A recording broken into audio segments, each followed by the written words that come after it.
Hey there, this is Malorian, and this is going to be a Paintisode, although this one here is going to be more like a Build-isode. Actually, I recorded an hour-long show yesterday, but my stupid computer overheated while rendering, and really I lost the whole thing. So I did paint up another guy here, but yeah, so today I'm going to do some building instead. And the whole idea here for the Paintisode, for you guys who might be new to this, is don't be watching this. The idea is not to be watching me. Grab something that you need to paint or build and just listen, you know. You'll get something done. I'll get something done in an hour. I'll be doing a bunch of yapping. So, got a few things to talk about. First thing, just still angry at my computer. But there's some stuff going on with tournaments. That's one of the things. This is going to be one of the things that's going to be odd for today, is that all these things I covered yesterday, so I'll have to make sure I catch them again. But yesterday I really started taking in registrations for one of the tournaments I'm running. And this one here, it is a really good trick that I use that normally, if you try getting people for a tournament, the problem is that people don't want to commit to the last second, and then all of a sudden you're left wondering how much stuff you should order, and people back out, and how many tables to set up, and all the rest of it. And the problem is, you'd want people to pay beforehand, but even then, people will wait till the last second and try and jump in at the door, stuff like that. And the trick that I use to try and stop that, and it works fairly well, is I give out raffle tickets based upon how soon you sign up and pay. So basically the way it works is if there was, let's say, 30 people going to an event, the first person to sign up and pay gets 30 tickets. Next person, 29, 28, blah, blah, blah, blah. So the last person just gets one. With those tickets, what you get to do is basically go for prizes. So there's always the regular prizes for, best sport and who wins the actual thing and whatever else might be going on. But what I also do then is some other prizes as well. And then the way you win them is with those draw tickets. And man, as soon as I say these things, a couple of weeks ago I had said that, this event's going to be coming up and you might want to sign up, blah, blah, blah. And then as soon as I say, oh, by the way, I'm going to be doing this system, boom, all of a sudden lots of people signing up. So for the tournament organizers out there, that may be a trick you might want to try. Unfortunately, I don't have any fantasy tournaments coming up. I do have some War Machine ones, but the fantasy stuff, not so much. I had to miss out on Warhammered, which is really unfortunate. It's my favorite tournament, but it was just the same time as something else, plus the money issues and stuff like that. So, unfortunately, couldn't go. There's going to be another one coming up, which is the whole year-end one for the circuit here, for the Alberta tournament circuit. And I actually got in there to be one of the guys that could be trying to steal Matthew Reeson's crown as a top Alberta player. But again, the timing just didn't work out, so I just can't do it. So that's kind of unfortunate, but at the same time, still trying to get the games in whenever I can. Really trying setting up some games for this week, but they mainly fell through, except for one on Friday. I'll get to do one there. 2,500 points. I still haven't fully decided what I'm going to do, although I kind of idea of what I want to play. But the thing is, that's kind of neat here, is that this guy is someone that I've never met before. I've never met him, but I know he lives really close.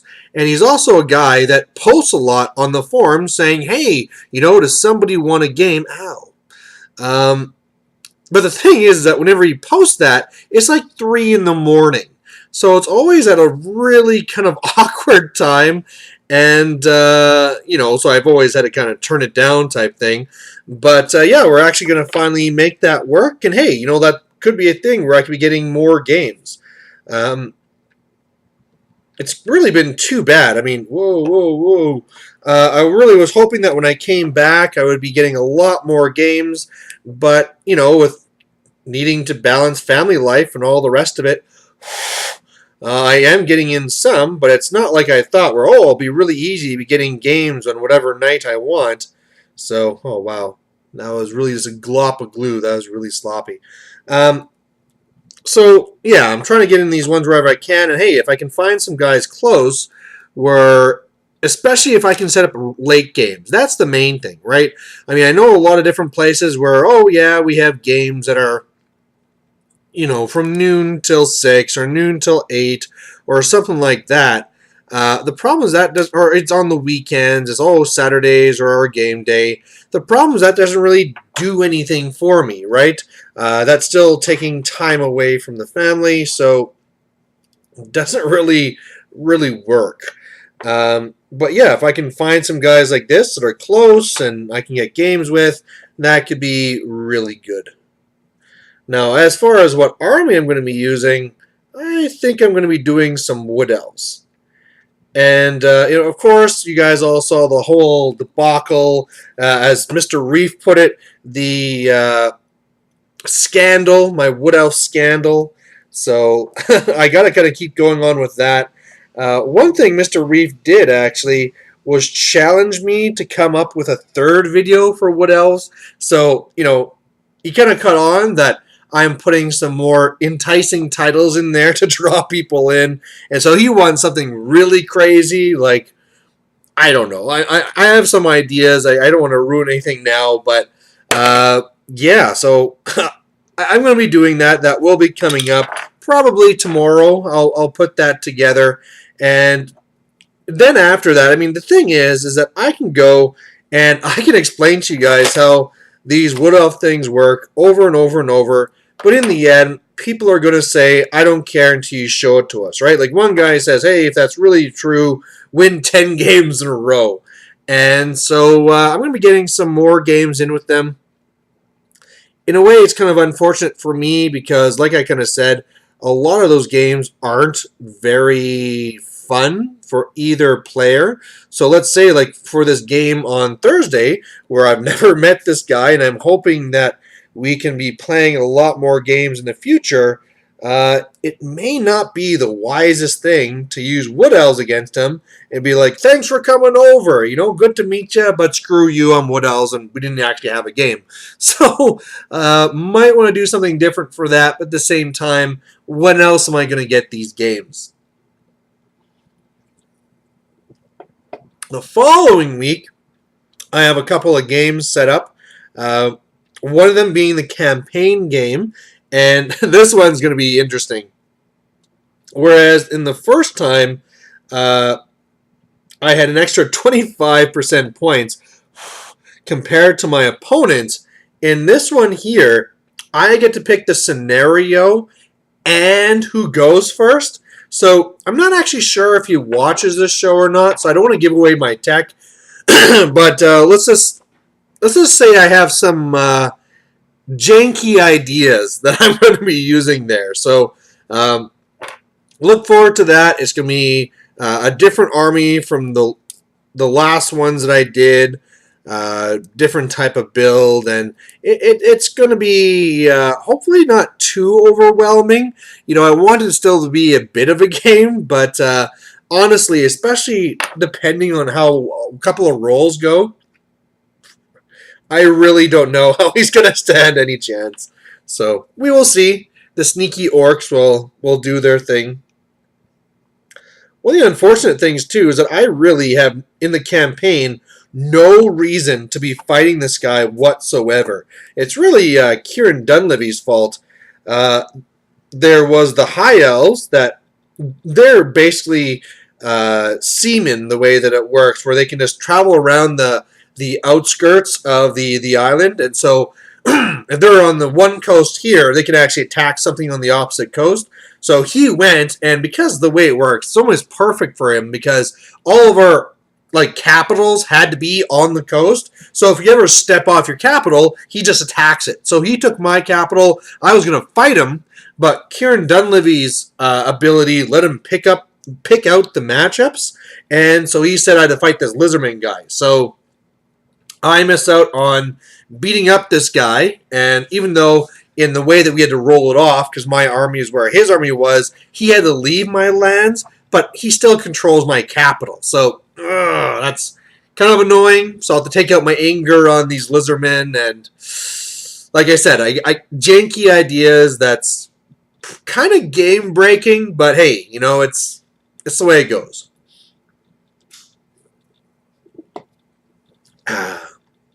So otherwise, I guess I should be covering what I'm actually building today. I'm building some War Machine models. Well, they're from Hordes, same basically game. But the first one I'm building is Megalith.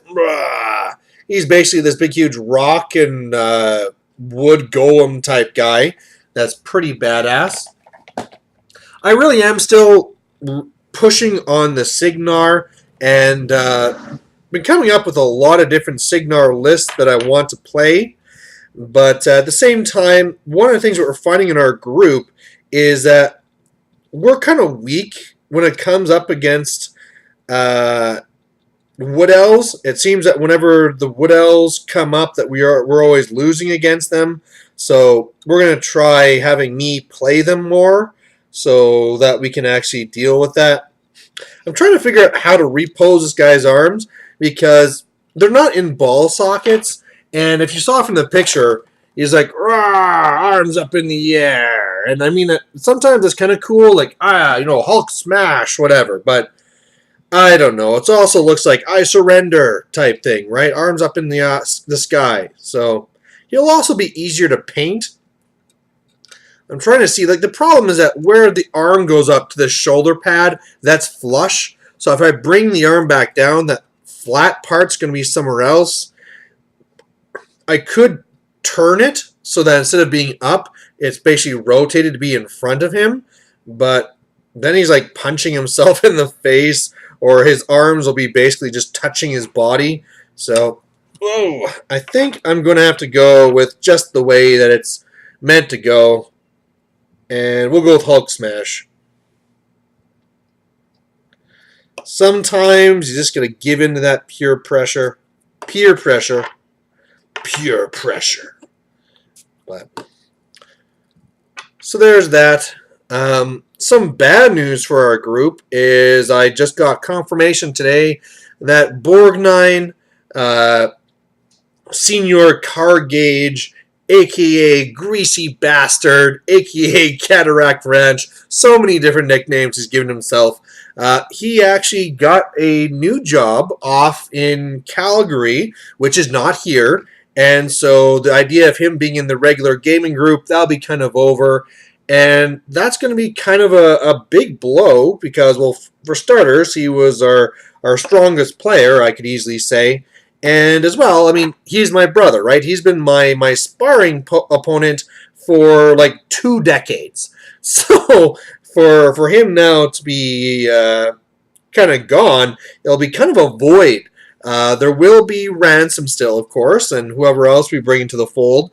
But, you know, like normally I'd be emailing Borgnine every day, and we're talking tactics and army list ideas and stuff like that. So either, hopefully, at his new job, he's going to have good access to email and have the time to do that stuff. Otherwise, Ransom might be getting a lot of emails all of a sudden. What the hell, man?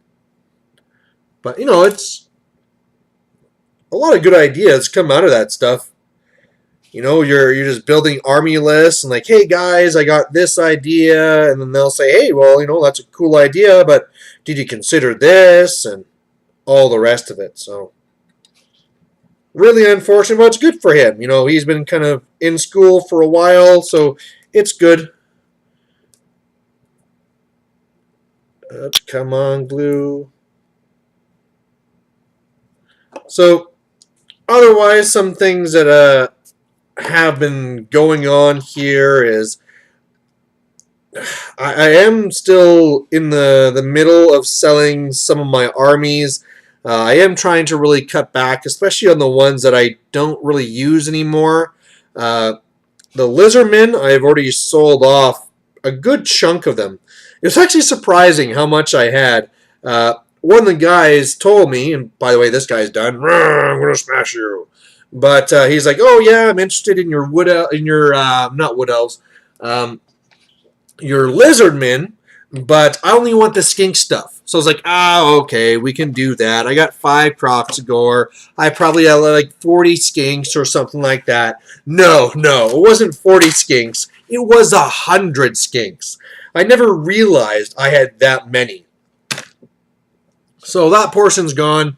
I'm still trying to get rid of some of the rest. I mean, you guys know, right? You've seen my channel. I just don't have time to be playing with my lizardmen. I have so many different armies that I want to cycle to and try and get to, and a lot of times I don't even want to cycle away from the army, right? You know, I have enough orcs and goblins that I could literally play them every single time, changing it up a little bit all the time, and you know, like I picked up, what's that guy's name? Is it Azhag? Yeah, Azhag, the guy that's on the Wyvern, and I still haven't even put them together, right? I was really looking forward to playing him and all the fun things I could kind of do with this guy flying around, casting death magic. Whoa. But, yeah, because of having to deal with other things, that's not coming up. And I mean, like, all of a sudden here, I'm having to deal with my wood elves. For a while there, actually, the wood elves were on the chopping block as well. I had posted them up, and just as luck had had it, nobody had decided to go for it. I don't know why. You know, I was asking for, you know, a little bit less than 50% retail, which seems pretty solid to me. But nobody went for it. I'm wondering if I should actually send them to Anthony. You know, I would think that maybe that gives it a little bit more pull. Like, oh, here's Mr. Malorian's army. But, you know, if I can find someone local, it seems to make more sense than sending it all the way there and having to deal with breakages or whatever else might happen. But, so, the Wood Elves, they're off the chopping block. I'm going to be keeping those guys. The other army that is on the chopping block is Vampire Counts. That's just one where I'm not willing to spend all the extra money I need to make it competitive. I mean, I can make, with what I have, I can make a competitive army. However, it is the whole ethereal type Vampire Counts. And again, that's just not fun. I mean, either you have magic or you don't. And kind of like how with the Wood Elves, it's like, ha ha ha, run around, you can't catch me. It's more like, ha ha ha, you have no magic, you can't touch me, and I'm just going to kill you in combat. And again, just like how you don't make attack rolls against the Wood Elves, you don't make attacks against these guys because you can't hurt them. So, you know, it's one of those things where you guys, again, have seen that I've not been playing them because I have other stuff to do and just not finding them that fun the way that they currently are. So I just might as well sell them. It just makes sense. Oh no, there's supposed to be a piece in the middle? Oh no. Now this stuff is like fused together, I bet. Why would you do that? So I mean, first of all, I'm stupid for not following the instructions. But what they have is normally if you see a torso and legs, you attach the torso to the legs. Done deal, right? What they've done here is I was supposed to take the torso, attach this tiny little cap to the bottom, which really only adds like a belt, and then that round piece would fit down into the legs. So luckily, the only spot, I mean, the front looks fine. I mean, when I was matching this thing up, it's like, yeah, the front looks okay. The back, you can kind of see the gap where that belt was supposed to be. I can still just color that brown and you won't notice it. But why would you even have that? You know, why would you just not have that one piece attached to the top torso and then it's just one less piece to be keeping track of and all the rest of it? I don't know. I don't make molds. I'm sure there's some really good, efficient reason why oh, if it was there, then all of a sudden you have to do this certain type of mold, or it wouldn't peel off right, or I don't know. But it's too late now. Things glued down. It's there forever. So isn't that the way? You know, if you glue something perfectly, you can almost be sure that thing's gonna break, right? You get that, you know, it's like the thing where you have like the little stub arms and you have to put them just right, and then the thing that has the weapon and the two hands, you have to then attach that perfectly to the hands and everything lining up. And when you're done, they're like, wow, that's awesome, and then it'll break. And then if you ever screw something up, if you ever glue something down that you don't want glued there, no, that thing's stuck. It is not coming out. You know, like it just seems to be the way. I don't know why.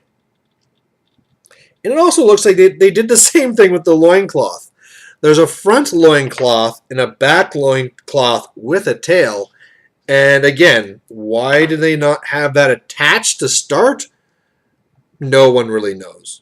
Although the good news is that that loincloth has a piece of armor that covers up part of my mistake. So I'll take it. I'll take it. Whatever dumb luck I can get away from this. Here we are. Some point I will have to get some new glue.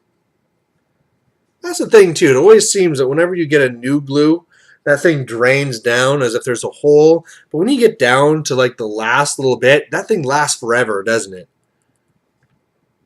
I think it's because whenever you have a new glue, just like just dumping it out however much you want, and then when it gets down to the end, you're being careful, right? Just exactly the amount of glue you need, and that's all I'm going to be putting on there. Well, they give me choices for arms and stuff. Is this supposed to be it? How many different shoulders do they give? You have big badass shoulders. This one also seems to be like a big badass shoulder. Wish they'd make this more clear. That'd be way too difficult. Oh, okay, so we have 3 different shoulders here, or not? What the hell are they doing? Oh, this one, like, why would they do this? This one has to have like an extra piece of armor on top. So that must go with this one. And the little tiny one must be for the tiny guy. And I'm making the medium guy. Those don't look different. Does the Riphorn actually get the bigger one? Sorry, what this is they make a box that makes 3 different guys. So, I mean, in fantasy, that's nothing new, right? You have your kit that makes the Hydra and also makes the Charybdis. But what Privateer Press does is a lot of kits to make 3 different guys. Wow, this actually is supposed to be the bigger one. So this one here is the Satyr kit, and yeah, I mean, in the back, it's not like they come with instructions, but on the back they have pictures of kind of the stuff coming together, and yeah, now I can kind of see that that's what it is. So these arms I do not need. This little torso edition I don't need.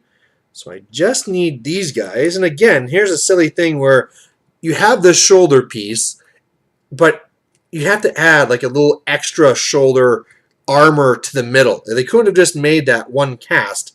They had to break that up into 2 different pieces. You know?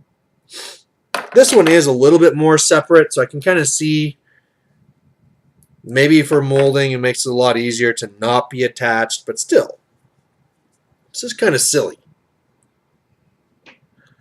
So we're doing pretty good here. We're not quite even halfway through this. I'm trying to remember all the things I talked about yesterday. Yesterday, I just kind of got right into it, right? It's one of those things where I was just painting and yapping, and all of a sudden it's like, wow, an hour's gone, right? I didn't even quite finish painting my guy. And now it seems to be all gone, right? I think I covered a lot of stuff I covered yesterday, and it seems like I still got lots and lots of time to go. So not that big of a deal, because I still have lots of stuff to build. I can finish painting that guy. As always, I like hearing at the bottom what you guys were working on. Lets me know that these are worthwhile. One thing that's going to be kind of interesting with Borg and I going to Calgary is wondering if he's actually, which way he's going to be going hobby-wise, because he usually is a pretty active guy where he does cycling and he does a lot of hockey. And so because of that, I mean, he can get out for one gaming day a week and usually doesn't do very much painting. But now that he's going to be up there pretty much all by himself, it's going to be like when I was up in Fort McMurray, where it's like, well, I might as well paint. You know, it's like I either might as well paint or drink, and he'll be living with his father-in-law, so he probably doesn't want to get drunk every night. So it'll be neat to see if he starts picking up the painting a little bit more as well. Just wondering what games he's going to be getting more into. In the past, he does have a fantasy army, which I always try to get him to play more, but he's been historically more into 40K and War Machine. And the scene in Calgary isn't that strong for 40K. They had the COGs, mini wargaming. Dan was part of that, now doing Codex Dan. So he's part of a group there, so maybe he'll start playing with the COGs there and Bryn and all the rest of them. As well, people like, I forgot his name. I just said it before. Vampire Counts. Bald guy. Goatee. Come on, mine. Trigger. Oh, why can't I remember this? Always going with two terror guys. Wow, that's bad that I can't remember his name. And I know I already said it on the thing. Anyway, there's lots of fantasy up there, and hopefully he'll be playing. Now it's going to be bugging me. Wow. Let's see if I can. I'm just going to cheat. I'm just going to go onto YouTube, check out his channel, because if I can't remember it, it's another YouTuber. This is just getting more embarrassing by the second. Naturally, this is going to go extremely slow, because why would you not be fast in a time of need? God. I'm wanting to say Matthew, but it seems so wrong. Matthew Reeson. There you go. Jeez, can't believe that. So, maybe he'll get in with the group like with Matthew Reeson, and there's a really strong fantasy group up there. So, that'd be cool if he got back into that. I could start facing his Skaven more at different tournaments. But, it really is kind of too bad because it always seemed in the past, if either he was bored because the wife was out or I had some extra time, we could just sneak in a game or something like that, right? But now, he just won't be here, so kind of sucks, but what can you do?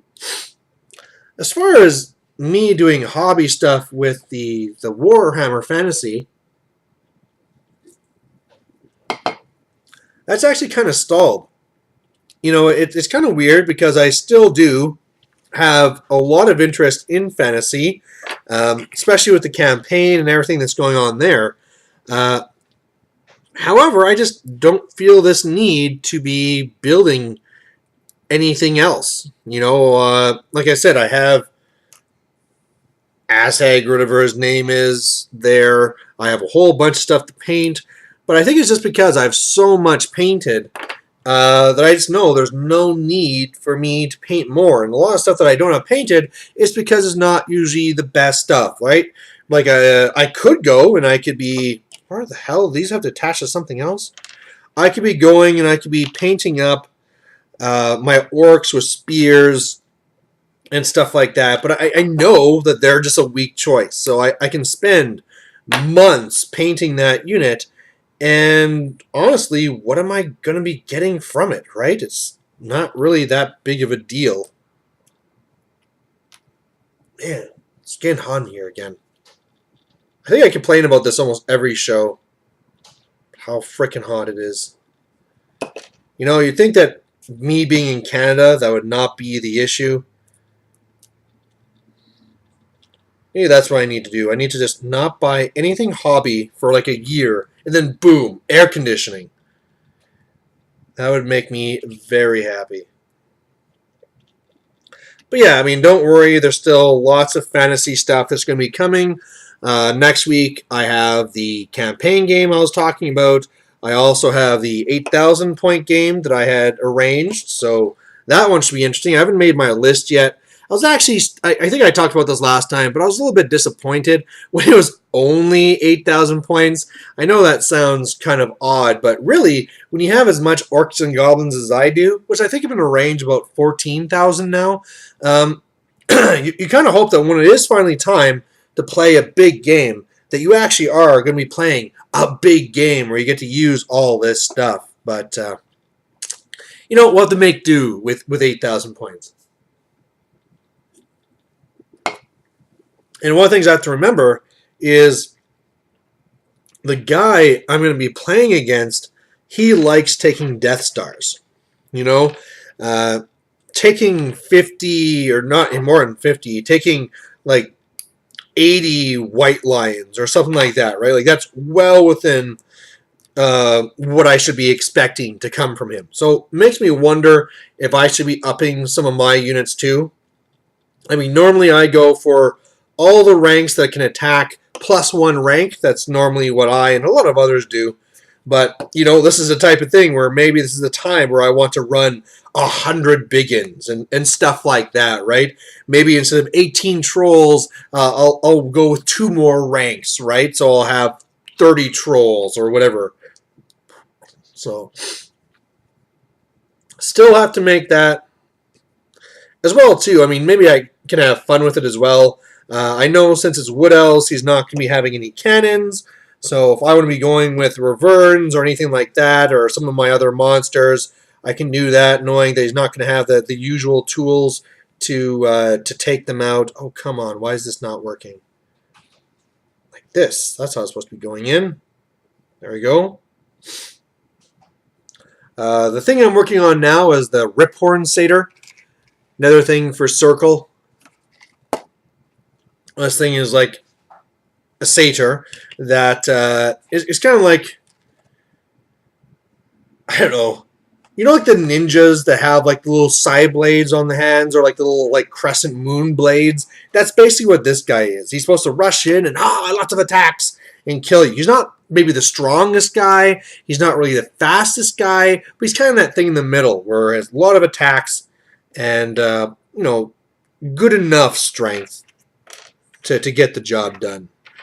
And we're pretty much done him too now. I just got to put on the head and that's it for him.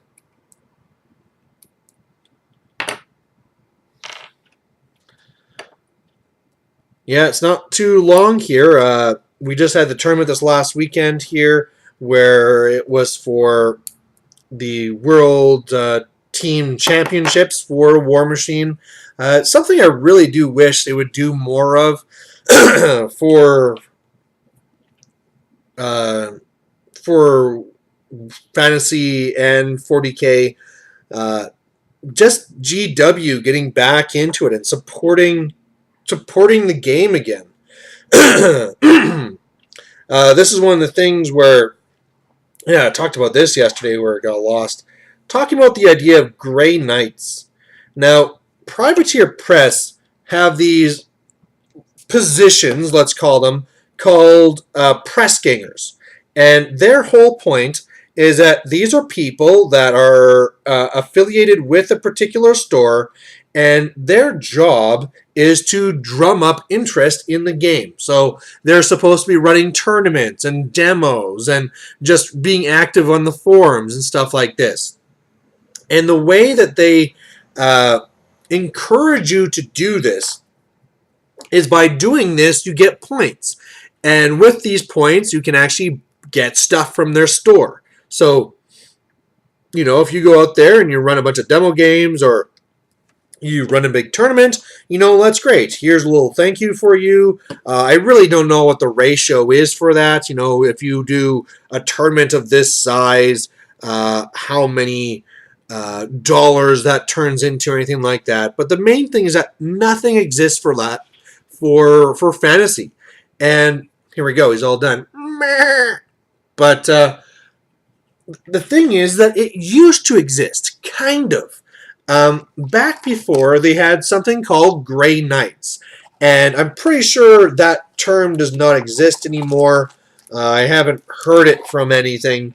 And really what it was is these were guys that are supposed to be helping to foster Games Workshop games and support tournaments. And, you know, if you needed help in your area, you would just go into their website and find the closest Grey Knight, and he could come over and run demo games and run tournaments and really get the area going.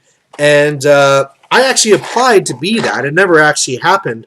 But I think that's because I applied for it just before they stopped the whole... Geez, sorry.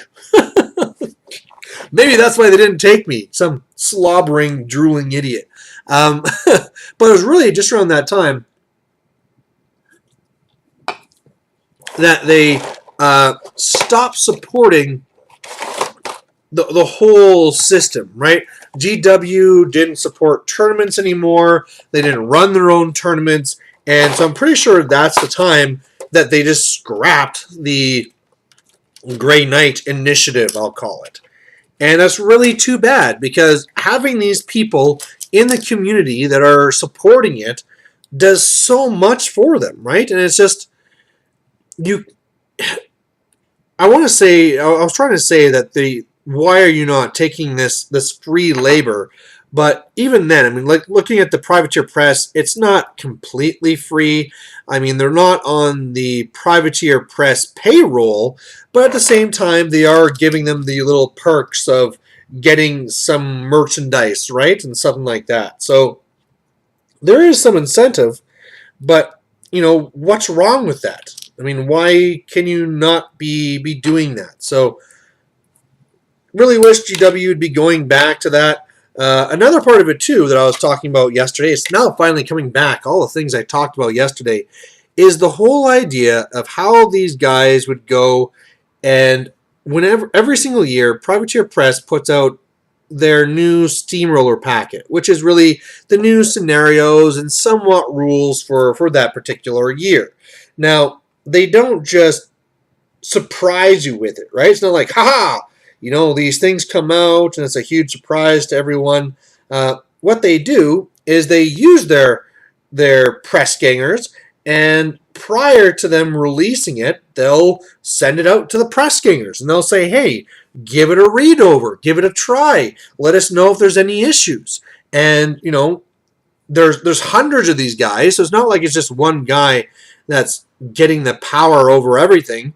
They're sending out to all these people. They might say, hey, on this scenario, it's a little bit too hard. Oh, by the way, this scenario, if you're this caster, it's a little bit too easy. Or maybe this scenario was just a non-scenario because it's so hard, nobody ever went for scenario. They just went for assassination or whatever. But the main thing is that they would send out that to the press gangers. They would turn back their feedback, and Privateer Press would act on that feedback. Of course, there was always leaks. You know, they're supposed to keep it quiet, but people always kind of leak out some of the big changes and stuff like that. But really, what's really a problem with that, right? That's not really that big of a deal. The biggest thing is you're just getting that feedback from the community, and so it's becoming the game that everybody wants it to be. So again, something I'm feeling that GW is really missing out on. I mean, guys like myself, I would love to be one of those guys, right? And I do all this stuff here on my channel. When a new book comes out, I'll spend an hour going over the book pretty much, saying what I like, what I don't like, and what I think are the best choices, and whatever. And the thing is at that point it's too late, right? The book is out, and deal with it, right? This is going to be out for the next 5 to 10 years. So, you know, if you do have something like a Nurgle Demon Prince, too bad. It's that's the way it is, guys. You know, deal with it. And you just know that if they would have actually released that normally, people would say, by the way, oh, you know, we played this out, and it turns out you can make this Nurgle Demon Prince, and he's really, really good. And I think that you should probably change it to being either, he can crumble, or maybe this power should change like this, but that's the real issue. And then GW can say, oh yeah, you're right, and make those changes. But that didn't happen. And that's why you have your Nurgle Demon Prince. So I don't know. Maybe they'll change their ways. But one of the things that's kind of weird right now with what's going on with GW is I don't understand what the lull is. For a while there, we were getting releases every 2 months. Really, it was like 40K 1 month, Fantasy the next month, alternating back and forth, lots of releases, and actually really good releases too, right? Those are the things I said over and over again in my reviews, is that apart from a few mistakes like the Demon Prince, Nurgle, they're all very balanced books and a big improvement from how things used to be, say, back in 7th. But now, I mean, Bretonnians were supposed to be in July. July is almost over, and there's still no sign of the Bretonnian book. So I don't know if I'm missing something from some rumor page. I'm pretty sure if something came up, Anthony from the Sustainable Center would have made a post on it, because he's been covering almost everything. But yeah, I mean, all of a sudden, like, is it going to be next month now? How far is this going to be away? And then that starts asking, well, what's going on with 9th? Because I thought 9th was supposed to be coming out this year. And now with everything being pushed back, how far is it going to go? Are we even going to be getting a 9th? Is this a 2015 thing? Or is it just like, sorry, fellas, we decided we don't need to do this. And they're going to go and release all the other books first, say like Beastmen and Skaven, all the ones that they haven't done yet. I have no idea. It'd be really nice if they could let us know what to expect. I mean, especially for the Bretonnian players, it must be really frustrating right now, because GW has nothing to lose for telling these guys, right? They have a really limited range. There's, it's not like if you said now that, oh, there's a new Bretonnian book coming out next month, that they're worried that people are going to stop buying Bretonnians, because there's almost nothing you can buy anyway. So it's not really even a valid argument. What is this thing, a book? Oh no, it's a little piece. But yeah, so here these guys are. They've been waiting for 10 years for a new book. They finally get the rumor saying, okay, good news, everybody. It's been 10 years, but you're getting your new book in July. So, there's roaring, there's cheering, everybody's happy, and then nothing happens. So, and I don't, sure, maybe it's something that is more like, oh, they couldn't afford it, or like some people say maybe they're trying to sell the company, and who knows what, but, or they're focusing on 40K. But I mean, why can't they just let people know? I think people would respect it a lot more if they would just let people know. And you get that from the privateer press guys, where a lot of the guys who are game developers and stuff like that, they're showing up at tournaments, and they will leak information, and they'll put stuff up on their tweets, and they actually do privateer press releases at some of these tournaments where they, more conventions, where they go over saying, hey, here's a bunch of stuff that's going to be coming out for the next year, just a heads up, there's a brand new army and all this other stuff. And it's so easy to do. And they really lose nothing doing it. I mean, for a while, they were kind of spoiling too much, and people were losing interest in the actual releases because they already knew everything. But there's that nice little middle ground where you're kind of releasing information, and at the same time, you're not spoiling everything, right? So, I mean, for example, they could be telling us, oh, well, August 15th, Bretonnians are coming out. They don't need to tell us that there'll be, who knows, elephant riders, but just let us know that they're coming out. So with that, I guess another army I can talk about that I'm on the fence about keeping or not, and it probably is going to be on its way out, is my Tomb Kings. I think the only reason why I don't already have those guys ready to go is that they're in really rough shape. Between me getting them in a bad state from the people that I got them from, and my kids playing with them and all the rest of it, yeah, they're kind of in a. I don't think anyone would give me a good price for them right now. I have a fair amount of Tomb Kings, but first of all, they're not going to sell well because they're not like overly strong or anything like that. And secondly, yeah, it's in rough shape. Right now, I'm just putting together these Trencher Commandos. These are for Signar. That's actually my second unit of these guys. Whereas in Fantasy, you can pretty much take as many orcs as you want or units of Night Goblins, as long as you stay within percentages and stuff like that. For a lot of these troops, what they do is you're allowed to say have up to 2 or 3 of a given unit, just to make sure you don't totally max out on something. But yeah, they're pretty cool. Most people think that they suck, but I think I've come up with quite a few uses for them. So can't wait to spring that on my enemies and surprise them.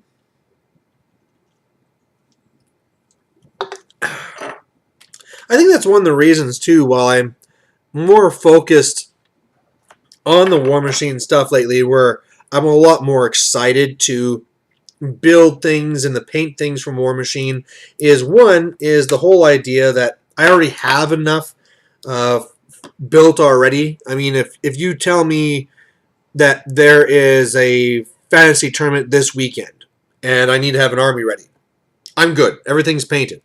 If you tell me that there's even like a 5,000 point tournament for whatever reason, I got 5,000 points painted. That's not an issue, right? So I don't have that big incentive to do it. And plus, one of the ways I heard it explained on a podcast I was listening to is I'm still in the exploration phase of this game. For fantasy, a lot of the ideas I've already kind of tried. I mean, I've done the infantry heavy armies, I've done the cavalry, the monster, going with war machines, going with chariots. I've done all the different themes, whereas for this game, War Machine, there's still a lot of stuff I haven't tried yet. So, I mean, just the idea of these commandos that most people don't really run, and, you know, I think I have a way of making them work. It's almost kind of like with orcs and goblins and the regular goblins, except they're a little bit more viable. Regular goblins aren't bad. They're just a point too expensive. It's kind of silly that for a night goblin, you know, you want a bow, you want a spear, you want a shield, whatever. You know, you're just 3 points. But if you're a regular goblin, well, then the racism kicks in, and oh, you know, you're 3 points to start, but if you want anything else, that'll be half a point. Oh, you want something else? That'll be another half a point. And they can't take nets. They got the skulkers, so they got something going there, but it's just... why? I really do think that if they would have done the points the same between the two, so if you want to take them with whatever gear, I mean, they wouldn't let you take whatever mix you want, but let's say they had goblins either with spears and shield or hand weapon shield or with bow, that just make them 3 points. Don't make them that extra half point, and then it's not an automatic thing where you compare the two units and say, well, duh, of course I'm going to take night goblins. They're just cheaper with gear and nets. And then what it would really come down to is, hey, would I rather have nets or would I rather have skulkers? And that's the thing. I mean, skulkers are not bad. They are a really cool idea. They can get a lot of work done. They're cheap, but it's just the unit they're in, right? Like, you can be sure if skulkers could be in night goblins, you'd be seeing them all the time, right? 10 points for this little basically mini character that jumps out with always strike first and killing blow, and if you kill him, he gives up no points because he's just an upgrade to the unit. Yeah, I mean, that's just a no-brainer. You know, I think you would see more skulkers than you would be seeing fanatics, you know? Nope. It's on this silly unit. Makes me wonder, too. I mean, of course, the whole schedule is pushed back, but what they said was that after they did ninth, the rumor anyway, I shouldn't say they said, it's not like GW said this, but the rumor folk said that the first book was supposed to be Orcs and Goblins. And again, I mean, man, would that really pull me back? Because like I said, in the current Orc and Goblin book, I really feel like I've been around the block and I've kind of done all the different combinations. You come out with a new book, well, you know, it's a brand new game, right? I can't wait to get in there and try out all these new different combinations. All right, these guys are coming along.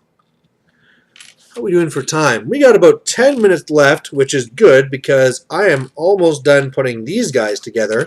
And then that would be everything I plan to build. So my build-isode would be all over. One of the things I could also talk about is the idea where I'm thinking going forward, I'm actually going to try to hit more topics like the Wood Elves. And what I mean by that is that in the past, whenever I was making a video, I would be going with something that wasn't overly controversial, right? I would usually make sure that I have all the facts I need backed up, that this is a well-known thing, or rather, it's something that's hard proven in math and facts, but maybe people just didn't understand that this existed. Something like that. But what I think I might be trying to do is going more after some of these more controversial things. Because it's what I found is that my Orc and Goblin Orc tactical teams, I was getting to the end of all the different topics I could cover, and so I really wanted to try and find stuff that's new.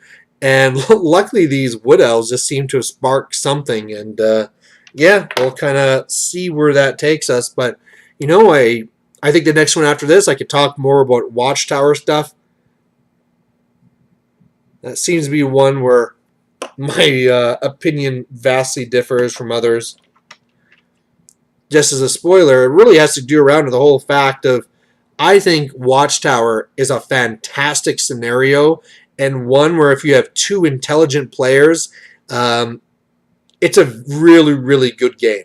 Where Watchtower falls apart is if you have one player that didn't prepare for it, or if they don't know how to play the scenario correctly, then it's a joke, right? It's, you know, let's just say you won because we're just going to be wasting our time. And a lot of people just don't agree with, like, oh, no, Watchtower is the worst scenario GW has ever come up with. If you don't switch that out for a King of the Hill, you're a fool. But we'll hit that one next. Like I said, I got to do my third one. I got to answer Mr. Reef's challenge and have my last Wood Elf kind of controversial tactical team to really finish off the series, and then I'll go to the Watchtower after. Come on.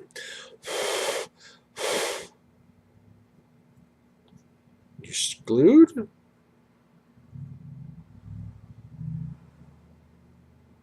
I'm going to assume you're going to be good.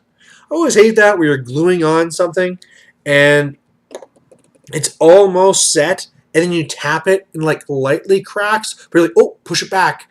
And it looks like there's still glue there, so it should be fine. But you never know if really that crack is still there and it's just going to be really weak. So that's going to be the one where later on you're setting up your army and you sneeze and his arm falls off. Looks like I got lucky this time, though. But yeah, I was able to get out another Malorian Spotlight yesterday. I think it's going well this time. You know, I'm not getting the huge surge I did last time, which is good, because it actually was kind of overwhelming last time. I made the announcement for the Malorian Spotlight, and it was whoosh, lots and lots of emails saying, here's a video, or here, check out my channel and pick a video. Here are a bunch of pictures, or just people asking questions, right? They want to be part of it, but they're not sure how. And so that was part of the reason that, it just almost hits you full in the face, right? All these questions, and you almost just want to ignore, right? Like, okay, does somebody have the video good to go? Okay, fine. Well, we'll go with this one here. Oh, what's this one here? Oh, he doesn't really understand how to send videos. We'll move on to the next one. And it just, my emails got kind of overloaded. So this time it has been coming a lot slower, and that's good. I am getting kind of, I don't know, I probably should be pushing for more here pretty soon. I am waiting for a couple more for people that said they're interested, but they're just trying to make sure they have a good video, basically, that they want to be shown. They don't want just whatever video. They want one that's a little bit more polished. So that'll be neat. I'm guessing the next one is going to be Matthew Miller. He's the guy that I faced at Brawler Bash. He plays Orcs and Goblins and also Dark Elves, and I'm sure a lot of other stuff too. But he's part of Bromance Wargaming. Oh, come on, hand. It's this tiny little wrist is all that's connecting. The other ones are like a ball socket or something like that. But no, this is just a tiny, tiny little wrist. Yay, you're done. But where's the lid? Uh-oh. There you are. So yeah, we're going to be getting more of those, and if you are interested, let me know. You can just email me at molorian99@hotmail.com. And I mean, I still get stuff on there too. If you have questions about an army list or something else, or a recommendation for what type of orc tactical team you want, feel free to be sending me this stuff. I have no problem whatsoever. Yeah, I mean, if you're interested in picking up that Lizardman and Vampire Army, hey, I'll do that too. I have no problems. But yeah, that's pretty much it. I was able to build quite a bit of stuff. I was able to build my Megalith. I was able to build my Riphorn Satyr. I was able to build up these 10 commandos. Here's just a couple of them here. But yeah, that's not too bad. Lots and lots of models done. And otherwise, again, I love to hear what you guys were building yourself or painting. And if you have any suggestions of what you want to see in my 8,000 point army, let me know, because there'll be lots and lots of room. And I can pretty much do probably all the suggestions all together. So there you go. Thanks for watching, and we'll catch you later.